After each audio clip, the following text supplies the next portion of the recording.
Quiero invitarles a que mantengan sus Biblias abiertas allí en el capítulo 4 de la carta del apóstol Pablo a los Efesios.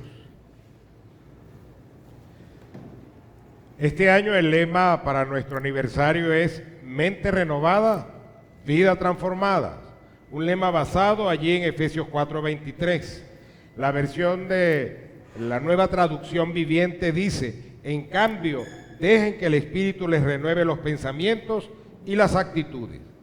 En este capítulo, el apóstol Pablo da una exhortación a la iglesia a andar como es digno del llamamiento al cual se obedece, como digno del llamamiento de nuestro Señor Jesucristo.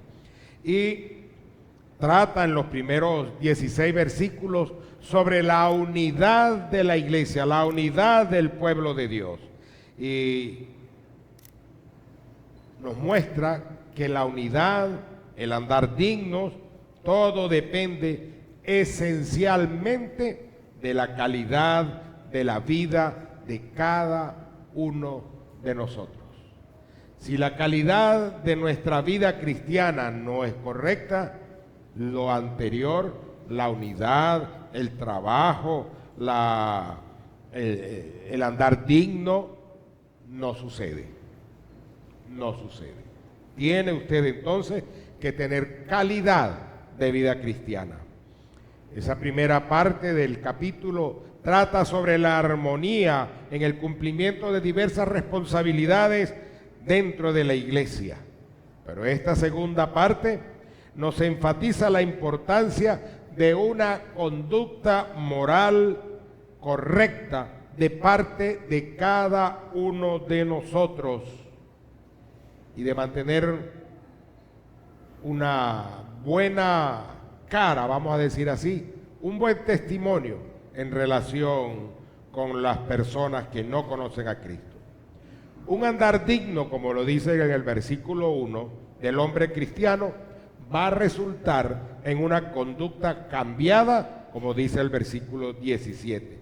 Y esa conducta cambiada tiene que ser obligatoriamente diferente a la conducta de las personas que no tienen a Cristo en su vida. Tiene que tener, hay un énfasis acá acerca del comportamiento que nosotros como cristianos debemos tener. Un comportamiento distinto, un comportamiento diferente. Así que hoy vamos a mirar este pasaje de Efesios 4, 17 al 32 y vamos a ver por lo menos tres cosas. Esa conducta, ese cambio, todo comienza en nuestra mente. Segundo, Dios nos hace a nosotros algunas exigencias que debemos tomar en cuenta. Y tercero, hay que dar evidencia pública de los cambios internos que han ocurrido en nosotros. En primer lugar, todo comienza en nuestra mente. Dejen que el Espíritu les renueve los pensamientos y las actitudes. Dejen que el Espíritu de Dios les renueve los pensamientos y las actitudes. Ese dejen. Nosotros tenemos que ceder, permitir que el Espíritu de Dios nos renueve, tome el control, que apartemos eso de toma el control, Señor. Él tiene el control. Él tiene el control de tu vida. Pedimos controla, Señor, esto y controla el otro, controla que tengamos agua, controla la luz, pero controla a ti tu vida. Toma control de mi vida. Que el Señor tenga real control, pero eso va a depender es de ti, de nadie más, solo de ti. Dios va a respetar nuestra voluntad. Él exige, pero no obliga. Pero toda acción tiene una consecuencia, acuérdese.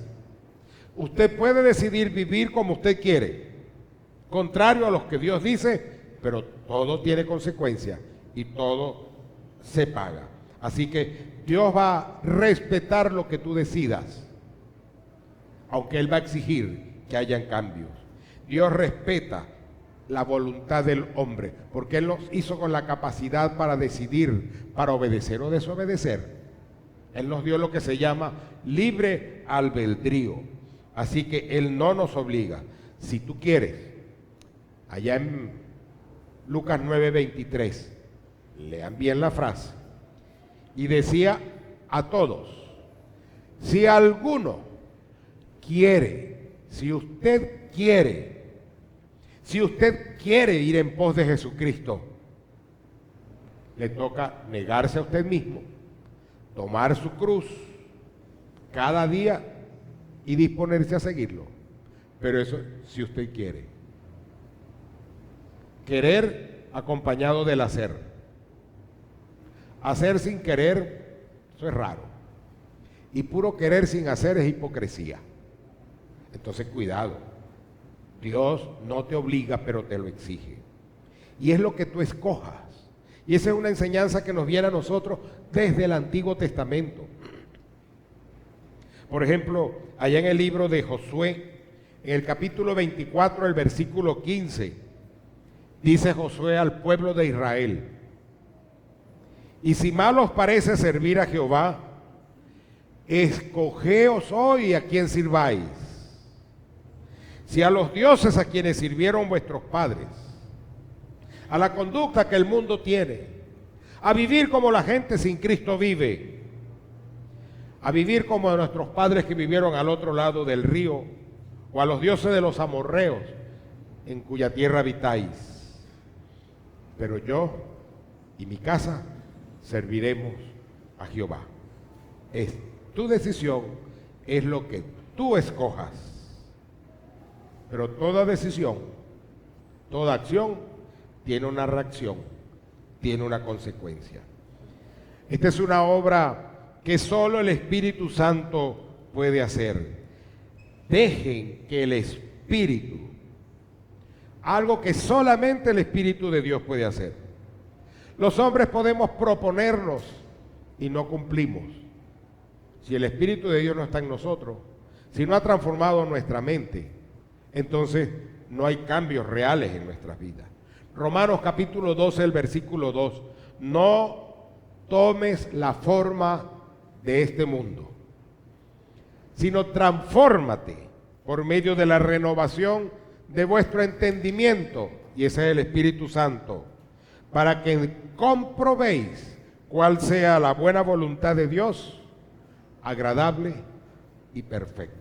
Haciendo la voluntad de Dios, cumpliendo lo que Él espera, siendo transformado en nuestra mente por la obra del Espíritu Santo, entonces nosotros conoceremos que hacer lo que Dios pide es bueno, es agradable y es perfecto.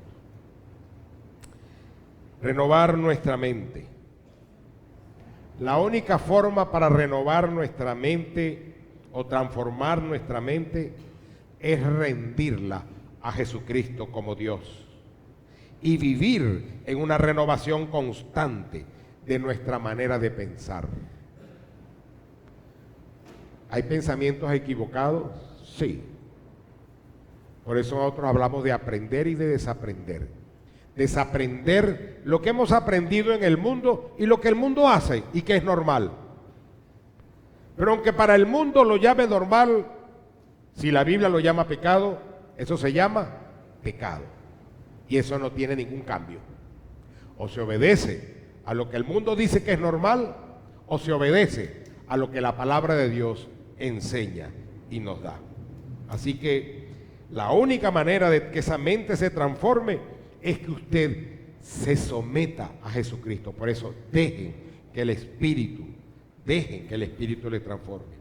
Y entonces pueda vivir con una mente renovada, que su pensamiento se transforme, que su pensamiento cambie, que su pensamiento sea diferente. Pero eso demanda esfuerzo.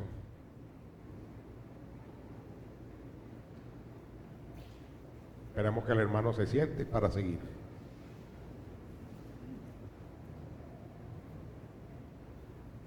Recapitulo. Esto es una obra que solo el Espíritu Santo puede hacer. Nadie más lo puede hacer. Los hombres flaquean y caen, dice la Biblia. Los hombres se proponen cosas y de repente fallan. No sigue. Pero cuando el Espíritu Santo transforma nuestra mente, entonces ahí hay cambio. Pero el cambio comienza aquí. Pero exige un esfuerzo de nuestra parte para poder hacer las cosas como deben ser. Por eso el apóstol Pablo le dice a Timoteo, en la segunda carta de Timoteo, el capítulo 2, el versículo 1, tú pues, hijo mío, esfuérzate en la gracia que es en Cristo Jesús. Esfuérzate. Esfuérzate. No es que otro lo haga por ti. No es que va a venir un ángel del cielo a hacerlo. Esfuérzate en la gracia que es en Cristo Jesús. De lo que haya en tu mente, de lo que abunde tu mente, eso se va a expresar en nuestras actitudes, en nuestras acciones, en nuestras palabras, en lo que nosotros hagamos, digamos, porque lo hemos pensado. Dice Mateo 12, versículos 34 y 35. Generación de víboras, ¿cómo podéis hablar lo bueno siendo malos? Porque de la abundancia del corazón habla la boca. El hombre bueno del buen tesoro del corazón saca buenas cosas, y el hombre malo del mal tesoro saca malas cosas. Pero hay exigencias que Dios nos hace. Hay exigencias que el Padre Celestial nos hace. La primera exigencia yo la veo en el versículo 17. Y es que ya no andemos como las personas que están sin Cristo. Nosotros tenemos que demostrar que hay una vida cambiada, que hay una vida diferente. ¿Cuántas veces yo no he escuchado referirse a alguien y decir, ¿y eso qué es evangélico? ¿Lo ha escuchado usted? ¿Cuántos evangélicos han quedado mal? Una vez fui a sacar yo un crédito cuando estaba aquí al frente en Jeve. Y yo llego allá, era Leaca en aquel entonces. Y voy a sacar el crédito, me entregan la planilla. ¿Usted qué hace? Yo soy pastor evangélico. No le podemos dar crédito. ¿Por qué no me pueden dar crédito? Porque los evangélicos no pagan. Me fui a Leaca, otra que quedaba aquí en la 20, volví a solicitar el crédito. ¿Y usted qué hace? Yo doy clase en educación media. Tome el crédito, llévese lo que quiera. Porque tiene que haber personas que andan como los otros gentiles. Los malandros vieron cosas en los evangélicos. Por ejemplo, antes en la cárcel a los cristianos no se revisaban. Y ellos lo notaron. Agarraron las Biblias, les hicieron un hueco, ahí metían la droga o el arma, llegaban vestiditos con corbata, camisa blanca, pantalón azul o negro, no los revisaban e introducían la droga o las armas. Los descubrieron. Ahora los registran a todito. Pero nosotros los evangélicos, los cristianos, de verdad, tenemos que mostrar en nuestra vida que somos diferentes. Versículo 17. Esto pues digo y requiero en el Señor que ya no andéis como los otros gentiles que andan en la vanidad de su mente. Que andan en la vanidad de su mente. Que se dejan llevar por sus criterios sin consistencia. En estos días hubo una alineación planetaria y supuestamente, no me acuerdo qué día, era el único día que se podía ver y demás aquí. En un principio me llamó la atención, pero ¿para qué voy a estar mirando yo pendiente de eso? ¿Qué va a ocurrir dentro de 245 años otra vez? Tampoco me interesa eso.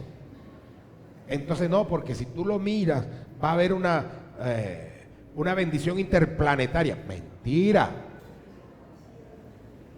La bendición de Jehová es la que enriquece o empobrece y no haya de tristeza con ella. Entonces, vamos a andar como los otros gentiles, como la gente que no conoce a Dios. Entonces, la vanidad de la mente significa una mente que abriga pensamientos vacíos, sin valor, pensamientos indignos. Cuando se habla de mente, nosotros podemos entender o darle el sentido del entendimiento de las cosas, como el depósito de nuestros valores. Lo mismo cuando hablamos de corazón. Es la facultad intelectual del ser humano. Andar en la vanidad de la mente es estar sin sentido moral ni espiritual. Me mostraron una madre que orgullosamente exhibía a su bebé de 2 años, varón, como la niña, su hija transgénero. El daño que le está ocasionando esa madre, la perdición, y que nosotros podamos decir que lo aceptamos. Hubo un matrimonio homosexual fuera de Venezuela y la familia cristiana estaba allí brindando por ellos. Y su tía, hija de un pastor, coloca: ¡ay, qué lindo y tierno se ven! Eso me ha retumbado y me ha golpeado la mente, que me provoca pagar para ir a caerles a coscorrones nada más a ellos allá. Si la Biblia lo llama pecado, aunque el mundo diga que es correcto, eso es pecado. Y eso es contrario a las cosas de Dios. Vanidad de la mente es tener un entendimiento opacado, oscuro, entenebrecido, que produce pensamientos cada vez más bajos y produce actitudes inmorales. Eso va junto con la confusión intelectual, con la ignorancia y con la dureza de corazón que alejan a uno del ideal que Dios ha diseñado para el hombre, para la humanidad desde siempre. Así que nosotros debemos insistir en la distinción de ser un cristiano real y uno de mentira. Hay una pizzería que se llama Pizza de Verdad. Hay otra pizzería que se llama Pizza de Mentira. Las dos venden pizzas buenas. Pero nosotros tenemos cristianos de verdad y cristianos de mentira. Los de mentira son pura palabra, no hay hecho, no hay consistencia. Viven como el mundo le quiere que viva. Dice Colosenses, capítulo 1, los versículos 21 al 23. Y a vosotros también que erais en otro tiempo extraños y enemigos en vuestra mente, haciendo malas obras, ahora os ha reconciliado. Nos ha reconciliado en su cuerpo, en el cuerpo de carne de Jesucristo, por medio de la muerte, para presentaros como santos, sin mancha e irreprensibles delante de Él, si en verdad permanecéis fundados y firmes en la fe, y sin moveros de la esperanza del evangelio que habéis oído, el cual se predica en toda la creación que está debajo del cielo, y del cual yo, Pablo, fui hecho ministro. Si en verdad eres cristiano, bueno, tienes que vivir de la manera como Cristo quiere, como lo dice la Biblia, como lo enseña. No podemos permitirnos lapsus, ni errores, ni la vida del mundo dentro de la iglesia. Es horroroso. Ahora, hay un mayor énfasis en la responsabilidad humana, porque la responsabilidad es de nosotros. Responsabilidad de abandonar el pecado para poder andar dignamente como cristianos. Si tú no abandonas el pecado, no puedes andar dignamente. O lo abandonas para vivir dignamente, o no lo abandonas y serás indigno. Pero esa decisión es tuya, porque el Señor no te va a obligar. Efesios 4:1. Yo pues, preso en el Señor, os ruego que andéis como es digno de la vocación con que fuisteis llamados. El entendimiento entenebrecido, ajeno de la vida de Dios, por la ignorancia que hay en ellos, por la dureza de su corazón, tienen la inteligencia embotada, trastornada. Me recuerdo del hermano Joseph Víctor. El hermano Joseph Víctor, él hizo la campaña para que nosotros tuviéramos los bancos estos que nosotros tenemos aquí. Pero él decía, refiriéndose a alguna persona que hacía lo que no era, y lo llamaba, pero qué bruto, pero qué bruto. Así podríamos decir nosotros hoy, el que tiene el entendimiento entenebrecido, qué bruto, tiene su inteligencia embotada. Cuando Dios es desplazado del lugar que debe ocupar en nuestras vidas, la conciencia humana falla y hace caer a la persona en una espiral descendente del pecado. Estando nosotros en Santiago de Chile, fuimos a un centro comercial, lo vimos normal, y ese centro comercial era como un caracol. Pero cuando yo entramos, café con piernas, llama la atención el nombre. Y más adelante otras piernas. Y más adelante estaban no eran los dibujos, sino las mujeres en traje de baño. Bueno, eso no era traje de baño, ¿eso era qué? Como un enterizo aquí así, una cuestión como de ropa íntima. Haciendo así, llamando a la gente. Café con piernas, eran prostíbulos. Normal, ahí, como si nada. Y teníamos que dar la vuelta a todo el caracol para terminar de salir donde estábamos metidos. Santo Dios. Entonces, cuando nosotros desplazamos a Dios del lugar que debe estar en nuestras vidas, caemos y nos vamos enterrando cada día más en el pecado y sus consecuencias. El alma del hombre llega a endurecerse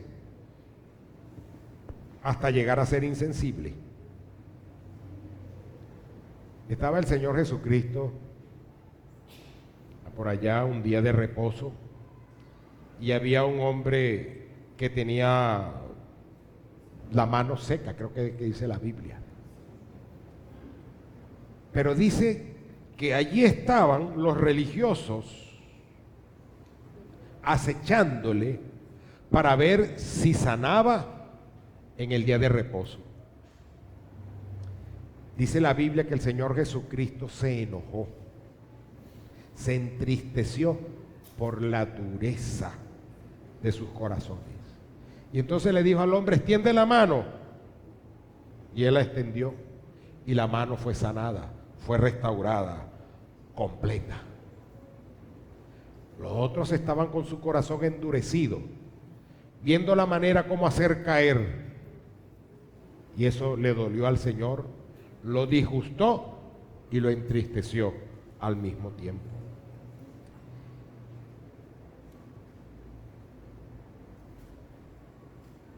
Cuando andamos como la gente de este mundo, nosotros andamos ajenos a la vida de Dios. Y nos ponemos ajenos a la vida de Dios porque hay ignorancia en nuestra vida. Ignorancia del conocimiento bíblico, ignorancia de una relación personal con Dios, ignorancia de lo que debe ser la vida cristiana. Y el corazón se endurece. Un corazón endurecido es un corazón rebelde, no insensible. o mejor dicho, un corazón insensible emocionalmente hablando, corazón endurecido, rebeldía. Y sigue añadiendo la Biblia en el versículo 19, perdieron toda sensibilidad. Y perdieron toda sensibilidad y se entregaron a la lascivia para cometer con rapidez, con apuro, con interés y con deseo toda clase de impurezas. Así que personas en este estado cometen con ansia y codicia todo lo que es malo, porque han perdido el sentido del bien. Se han entregado a toda suerte de maldades, de impureza y de avaricia. Romanos 1, versículo 21 y versículo 28. Pues habiendo conocido a Dios, no le glorificaron como a Dios, ni le dieron gracias, sino que se envanecieron en sus razonamientos, y su necio corazón fue entenebrecido. Y como ellos no aprobaron tener en cuenta a Dios, Dios los entregó entonces a una mente reprobada para hacer cosas que no convienen. La segunda exigencia es que nos despojemos del viejo hombre. Dice el versículo 22. En cuanto a la pasada manera de vivir, despojaos del viejo hombre que está viciado conforme a los deseos engañosos. A nosotros como cristianos, desde que recibimos a Jesucristo, es el Señor mismo en nosotros, la enseñanza eclesiástica, que nos ha enseñado a renunciar a la vieja condición corrompida por el placer, por el pecado, por Satanás, por el mundo. Yo puedo recordar, yo fui levantado aquí en esta iglesia desde niñito, pero aproveché la coyuntura de que mi abuela se enfermó y mi mamá tenía que cuidarla y ella me mandaba al templo. Pero como no me veían en el templo, la hermana Clemen le fue a decir a mi mamá, a Juan Antonio no lo vemos en el templo. Entonces, cuando yo llegaba, me le presentaba a Clemen, a Socorro, a Natorcate y a otros más, para que no me fueran a acusar. Y volvió alguna de ellas y le dijo a mi mamá, a Juan Antonio lo vi cuando empezó el culto, pero no cuando terminó. Entonces yo venía, me presentaba, me iba, quedaba echando broma por ahí, y ya van a ser las 12, me venía para acá. Terminaba el culto y me les presentaba. Me vieron cuando empezó y me vieron cuando terminó. Pero ahí aprendí y anduve en vicios. Y cuando le entregué mi vida a Jesucristo, a los 15 años, al otro día, eso fue un domingo en la noche, el lunes no soportaba el olor al cigarro.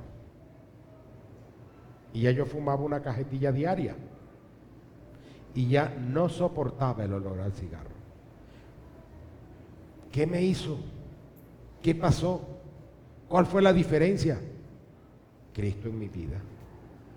Todo cambió de repente. Hubo cosas que llevaron más tiempo, pero el Señor la fue cambiando y el Señor fue obrando allí.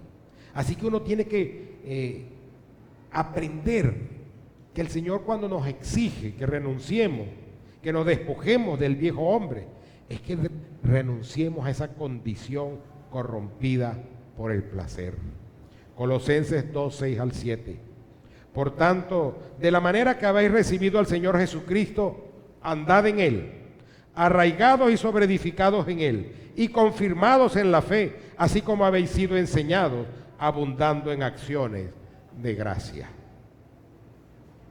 Que demostremos en nuestra vida que tenemos un cambio de conducta, que la gente conozca algo diferente en nuestra vida. Hace como 20 años vinieron mis cuñados a visitar acá, por lo menos uno de los cuñados, el que es pastor en Anaco. Y dejamos el carro, no, eso más de 20 años, porque mi mamá tiene 19 años muerta, como 24 años. Y fuimos a dejar el carro en la 31. De ahí nos venimos a pie. En lo que estamos pasando en la 30 con 15, donde están los bomberos, está una pandilla. Y yo identifico en la pandilla a un enemigo de esos de mi adolescencia, que era a muerte prácticamente. Y yo le digo al cuñado, él nunca ha peleado en su vida. Y yo le dije, prepárese, cuñado, a correr o a pelear. Cuando yo voy hecho a él, que no lo veo, pero mirando así con dónde están, y se viene aquella pandilla y nos rodea. Yo obviamente tomo posición defensiva para poder girar sobre mi propio cuerpo. Mi cuñado no, él estaba así. O no me escuchó, no entendió. Cuando se acerca el enemigo, él me dice con un apodo de aquel entonces, a el Tony, había que tenerle miedo, decía así. Pero ahora es un varón de Dios, ahora es un pastor. Adelante, varón de Dios. Me volvió el alma al cuerpo. Ahí me hubieran matado. De paso que pesaba como 12 kilos más que ahorita. Y empecé yo a orar por ellos y a bendecirlos y demás. Y a agarrar camino. Cristo transforma la vida. En otras condiciones me matan o lo mato. Pues yo andaba armado antes.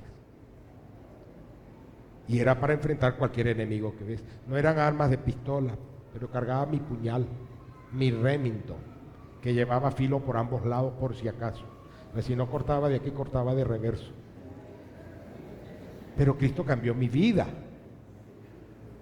Ustedes examinan mis manos, mi abdomen, aún esta se puede ver, no sé. Nada de eso fue pelando mandarinas. Pero Cristo cambió mi vida. Y uno no puede vivir una vida cristiana falsa. Debemos renunciar a esa pasada manera de vivir. Que demostremos que tenemos un cambio de conducta. Dice el versículo 28 del pasaje leído. El que hurtaba, no hurte más, sino trabaje, haciendo con sus manos lo que es bueno. Si usted estaba en una condición antibíblica antes de ser creyente, déjelo, renuncie, abandónelo, confíe en lo que Dios va a hacer. Dios le fortalecerá, pero usted tiene que tomar la decisión. Jesucristo dice de 2 Corintios 5:17, de modo que si alguno está en Cristo, nueva criatura es. Las cosas viejas, he aquí todas son hechas nuevas. He aquí todas son hechas nuevas. Jesucristo encarna la verdad. Así que si deseamos vivir en la verdad, si deseamos estar en la verdad, debemos despojarnos de esa vida anterior que no le agradaba a Dios. Y debemos adoptar una vida como la de Jesucristo. Sed imitadores de mí como yo de Cristo, dijo Pablo. Y Jesucristo dijo, ejemplos os he hecho, para que yo, como yo os he hecho, vosotros también hagáis. Para que imitemos a nuestro Señor Jesús. Romanos 6, 5 al 6 dice, porque si fuimos, ese es un sí condicional, porque si fuimos plantados juntamente con Él en la semejanza de su muerte, así también lo seremos en la de su resurrección. Sabiendo esto, que nuestro viejo hombre fue crucificado juntamente con Él para que el cuerpo del pecado sea destruido, a fin de que no sirvamos más al pecado. Hay una tercera exigencia. Está en el versículo 24. Vestidos del nuevo hombre, creado según Dios en la justicia y santidad de la verdad. Vestidos del nuevo hombre. Si el apóstol Pablo nos hace un énfasis sobre los estilos de vida, con un estilo de vida completamente cambiado, que los que nos conocen, que nuestra familia, que nuestros amigos, allegados, vecinos, sepan, ahí hay un hombre nuevo, una mujer nueva, un cristiano de verdad, un creyente en Jesucristo de verdad. un cambio que debe ser total, un cambio que debe ser enfáticamente diferente de la manera de vivir de aquellos que están sin Cristo. Esta es una acción que nadie puede hacer por nosotros. A usted lo podrán desvestir y vestir cuando lo vayan a meter a la urna, pero usted está vivo. Desvístase usted mismo de ese viejo hombre. Esa es una acción suya. Despojados del viejo hombre, nos sugiere la acción de rechazar o de desechar esas cosas que prevalecen en nuestra vida, que son del pasado, que son del pecado, que no nos sirve y que en todo caso engaña. Un viejo hombre que está viciado, quiere decir que está corrupto, que debe sanarse, que debe mejorar. La relación que tiene el nuevo hombre en Cristo resulta de un despojo del viejo hombre que no conoce a Jesús como Salvador, que se despoja de todos los vicios y de toda la corrupción que se tuvo, que en el mundo puede ser aceptado, pero en Cristo no, en el Evangelio no. Para hacerlo, nosotros debemos ser renovados en nuestra mente. ¿Se acuerdan la mente? Corazón, el asentamiento de nuestros valores, de nuestro sistema de valores. Dice Gálatas 3:27, porque todos los que habéis sido bautizados en Cristo, de Cristo estáis revestidos. ¿Y de qué estás vestido cuando haces lo que a Dios no le agrada? Todos los que habéis sido bautizados en Cristo, de Cristo estáis revestidos. Vestirse del nuevo hombre significa vestirse de santidad y de rectitud. Dice el apóstol Pablo en Romanos 13, los versículos 13 y 14, andemos como de día, honestamente, no en glotonerías y borracheras, no en lujurias y lascivias, no en contiendas y envidias, sino vestidos del Señor Jesucristo, y no proveáis para los deseos de la carne. No proveáis para los deseos de la carne. Como me encanta a mí un quesillo, pero no lo como. Y paso frente donde los vende y puedo cargar el dinero, pero digo, esto me hace falta para otra cosa y no lo como. Uno tiene que precisamente ponerse esas propias limitaciones. Despojarse del viejo hombre y vestirse del nuevo hombre es el acto decisivo y determinante de un cambio espiritual en nuestra vida. Ese es un acto acabado. Pero la renovación de la mente es una acción continua. Versículo 23. Y renovaos en el espíritu de vuestra mente. El espíritu de nuestra mente es el propio Espíritu Santo en nosotros, quien nos va transformando. Esto representa un cambio profundo de corazón. Es una completa renovación intelectual y espiritual. Representa no solo el cambio del modo de pensar, es un cambio del contenido de los pensamientos. Hay una cuarta exigencia: que no contristemos al Espíritu Santo. El Espíritu Santo es una de las tres personas de Dios. Es un solo Dios que está manifestado en tres personas: Padre, Hijo y Espíritu Santo. El Espíritu Santo es una de ellas y dice que no lo contristemos. Si fuera un objeto, ¿se puede entristecer un objeto? No. Pero Él tiene conciencia y Él tiene sentimiento. Con ese Espíritu Santo fuimos sellados para el día de la redención. Si nosotros contristamos o entristecemos al Espíritu de Dios, eso sería oponernos a la dirección misma del Espíritu en su obra reconciliadora, en su obra unificadora y de llevar a cabo la nueva creación en el creyente. No podemos estar nosotros oponiéndonos a lo que el Espíritu de Dios exige y nos pide. El pueblo de Israel fue rebelde. Muchos pasajes de la Biblia se nos señala la rebeldía de Israel. En Isaías 63:10 dice: mas ellos fueron rebeldes e hicieron enojar su Santo Espíritu, por lo cual se les volvió enemigo y Él mismo peleó contra ellos. Para nosotros es un ruego exigente, un ruego que demanda una respuesta y que lo actuemos, que lo hagamos prontamente. Romanos 12:1. Así que, hermanos, os ruego por las misericordias de Dios que presentéis vuestros cuerpos en sacrificio vivo, santo, agradable a Dios, que es vuestro culto inteligente, vuestro culto racional. En tercer lugar, hay evidencias en nuestra vida de la obra interna que el Espíritu Santo hace en nosotros.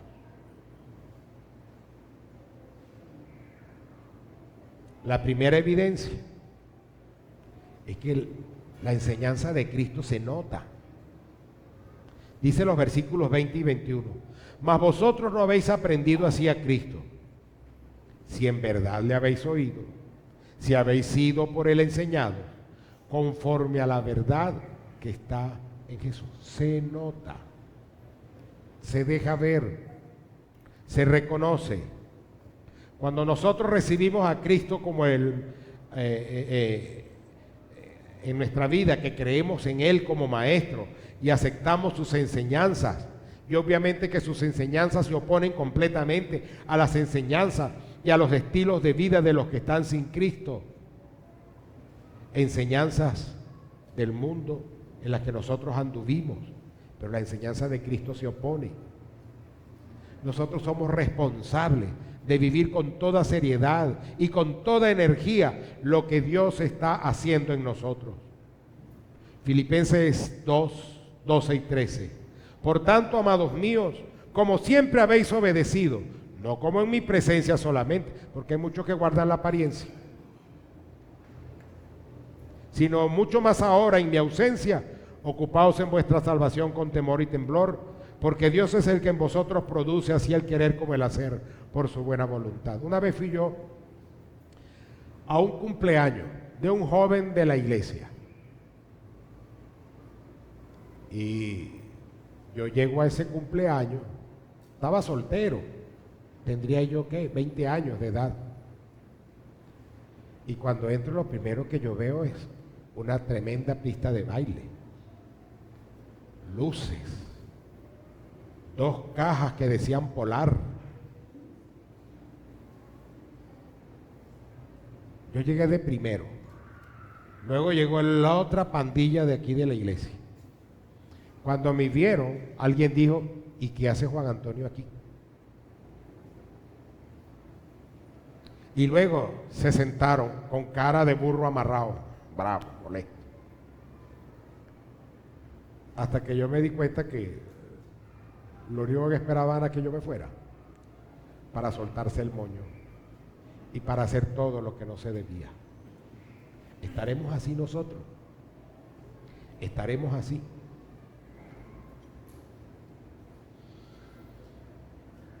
Disimulamos en la presencia de para ser diferentes cuando no está presente. Si hemos oído y si hemos sido enseñados en Cristo, nosotros tenemos la verdad. Y siendo poseedores de la verdad, nosotros tenemos mayores razones por las cuales debemos abandonar una conducta contradictoria a la fe. Para abandonar conductas que tal vez la gente sin Cristo tenga, pero que el cristiano no puede tener. Una segunda evidencia es que se desecha la mentira y hablamos la verdad. Versículo cada uno, 25. Desechando la mentira, hablad verdad. Podemos venir de un mundo de mentira, de un mundo vulgar, pero en Cristo tiene que quitarse la mentira y la vulgaridad. Incluso hay palabras que en otras culturas o en otros países son groserías. Y estuvimos, visitamos y regresamos y las conservamos. O hay palabras que nosotros decimos y en otros países son groserías. ¿Las vamos a decir para ser ofensivos? No, las controlamos. Eso sucede, eso debe suceder con nosotros. si en realidad nosotros tenemos a Cristo en nuestra vida. Dice Colosenses 3, 9 al 10. No mintáis los unos a los otros, habiendo despojado del viejo hombre con sus hechos, y revestido del nuevo, el cual conforme a la imagen del que lo creó, se va renovando. ¿Hasta cuándo? Hasta el conocimiento pleno. Hay cosas que tal vez están sobreviviendo en nuestra vida, pero si ya te estás dando cuenta, hay cosas que tienes que desechar de tu vida. Evidencia 3. Tenemos un sentido de pertenencia, de comunidad. Dice el versículo 25, somos miembros los unos de los otros. Ser familia en la fe. Todos mis hermanos en la fe, sean de Obice, Libre, Presbiteriano, Pentecostales, Sana Doctrina, lo que sea. Bautistas reformados, bautistas fundamentales, bautistas locos, bautistas del séptimo día. Son mis hermanos en la fe. Pero aquí está mi familia en la fe. ¿Con quién trato? ¿Con quién codeo?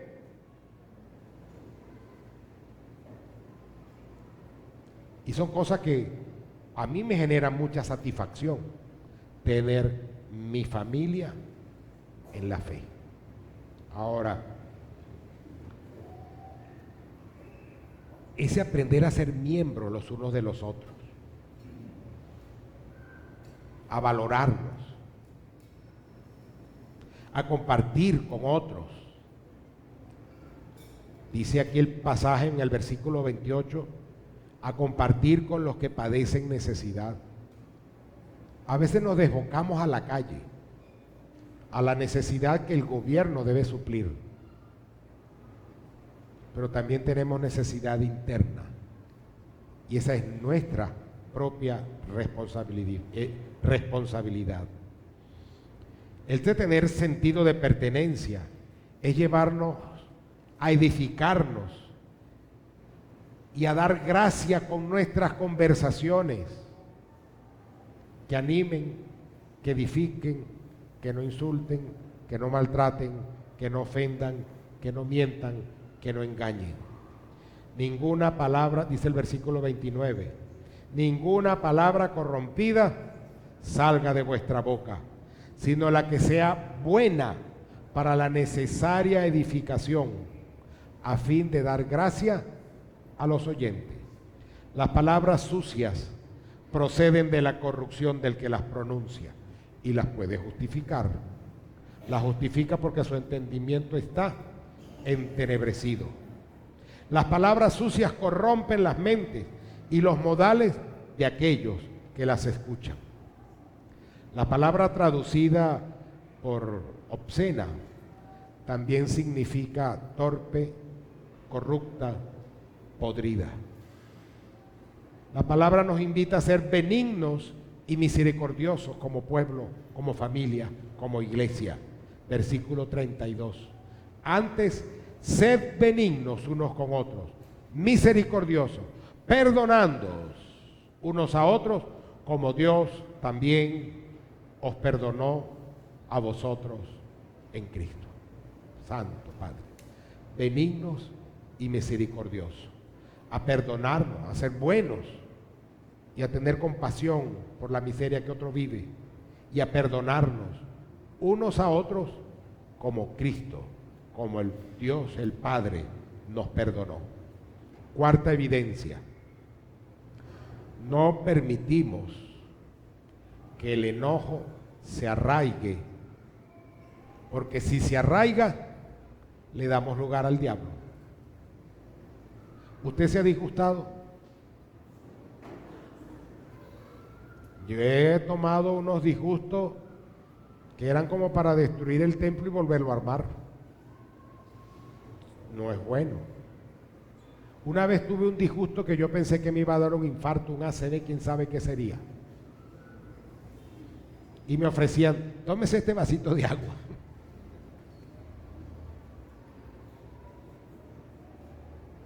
Pero la palabra de Dios nos dice que nosotros podemos disgustarnos, pero cuidado si el disgusto se arraiga en tu corazón, si le das lugar al diablo, si haces lo que no debes. Versículos 26 y 27. Airaos, pero no pequéis. No se ponga el sol sobre vuestro enojo, ni deis lugar al diablo. En un matrimonio, se pelea el matrimonio por cualquier cosa, y cuando llega la noche, cama separada. Me vino una canción a la mente en este momento. Uno por un lado, el otro por el otro. La cama king size, pero se duerme en la orillita de la cama y uno amanece al otro día con aquel dolor de espalda, de nuca, porque se tocaba y toque a ese bicho, toque a la bicha aquella, ¿verdad? Pero en la iglesia, airaos, pero no pequéis. Disgústate, pero cuidado con lo que piensas, lo que dices, lo que haces. No le des, no permitas. Como decía mi esposa, me decía ahora, que haya un eclipse de sol. Eclipse de sol es no. Que se permanezca allí, radiante, el sol del enojo. Que allá como en una batalla, el sol duró más tiempo para que los israelitas podían vencer. Sino que procura solucionar tu problema. No se ponga el sol sobre vuestro enojo. Que tu disgusto no pase al otro día. Te puede salir úlcera, enfermar tu páncreas, tu hígado, tus riñones, todo tu cuerpo. Solo porque guardas el enojo, guardas la rabia. ¿Cuántas personas aquí por cualquier impasse, entre ellos dos, dejaron de hablarse? Se dejaron de hablar y están como si nada, uno por aquí y el otro por allá. Y toman la Santa Cena, comiendo y tomando juicio para sí. Porque no aprendieron a perdonar, ni a darse espacio.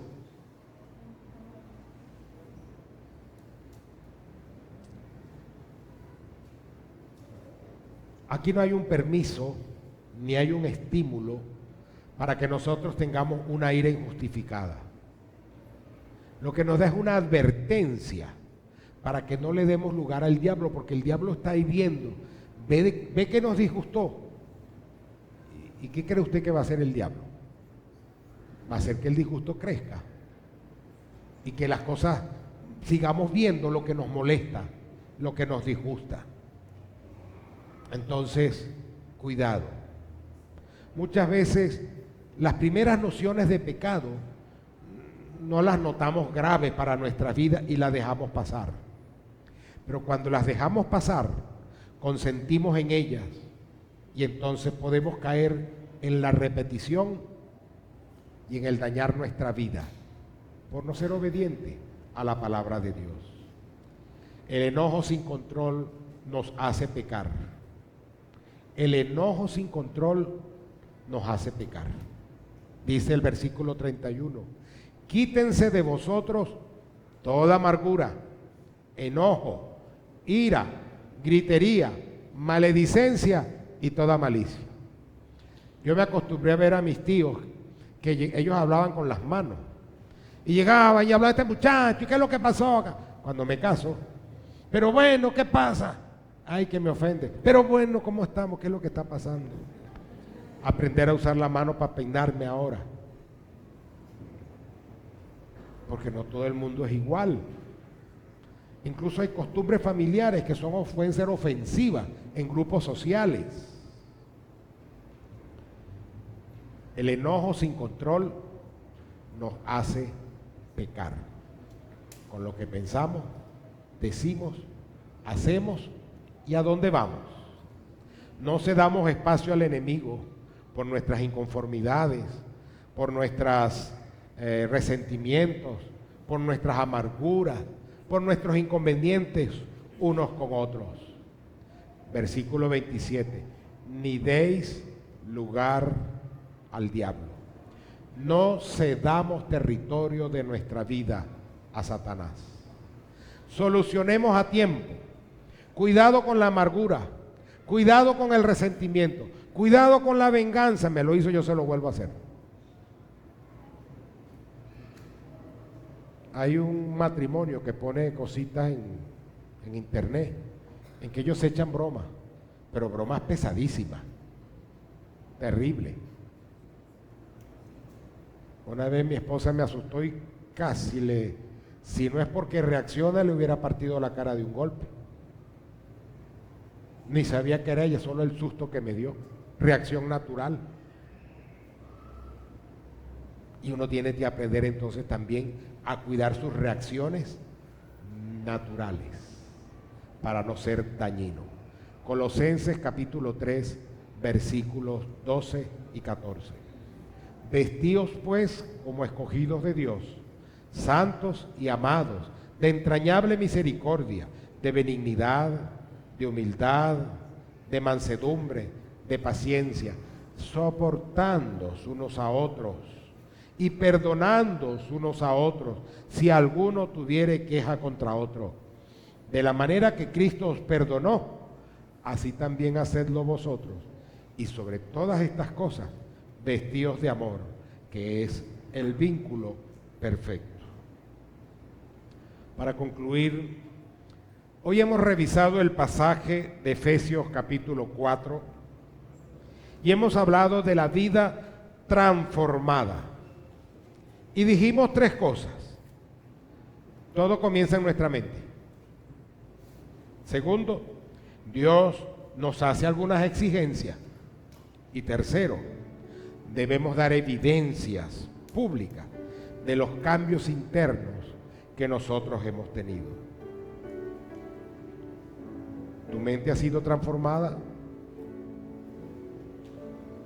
¿Tu vida ha cambiado? ¿Hay cambios en tu vida que no has dado y que no dan evidencia de la mente transformada?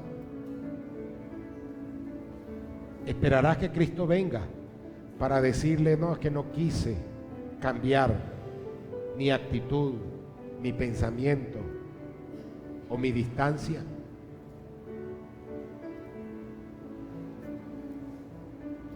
¿Tu vida está transformada? ¿Hay evidencia pública, notoria, de que tienes una vida transformada en Cristo Jesús? ¿Lo notan tus amigos, tus vecinos, tu familia? Si el Señor nos lo exige es porque nosotros podemos.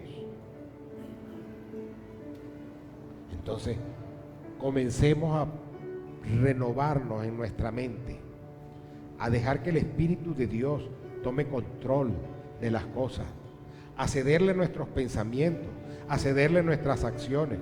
Los pensamientos llegan, pero no permita que se arraiguen en su mente. Deséchelos, cámbielos, enfóquese en Jesús, transforme, deje que el Espíritu Santo transforme su mente, su manera de pensar, para que haya cambios evidentes a su alrededor. Qué triste será pensar que lleguemos delante del Señor el día del juicio y nos diga, nunca os conocí. O que nos diga, este era el premio que hubiese recibido, pero como apenas me recibiste, apenas medio viviste como cristiano, estás en el cielo, salvo como por fuego, te va a tocar ese ranchito en el cielo. Porque perdemos premios, perdemos bendiciones más allá. Entonces, hermano, ¿qué vamos a hacer? Pero qué hermoso es si la gente puede notar que hay cambios en nuestras vidas. Que nota y diga, esa persona es distinta. Él es ya un cristiano, es una mujer cristiana, es un hombre cristiano. Es una persona que es diferente. Y los cambios se notan. ¿Y qué vas a decidir?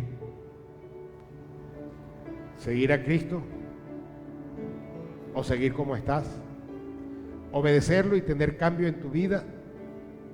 ¿O seguir guardando todo lo que sabes que no conviene y que te daña? Porque ya lo sabes, ya tú eres responsable ahora. Pero son decisiones que yo no puedo tomar por ti. La Biblia habla claro: despojaos del viejo, vestidos del nuevo, renovados, transformados. ¿Eso cae sobre quién? Sobre nosotros mismos. Y nosotros tenemos que aprender a hacerlo.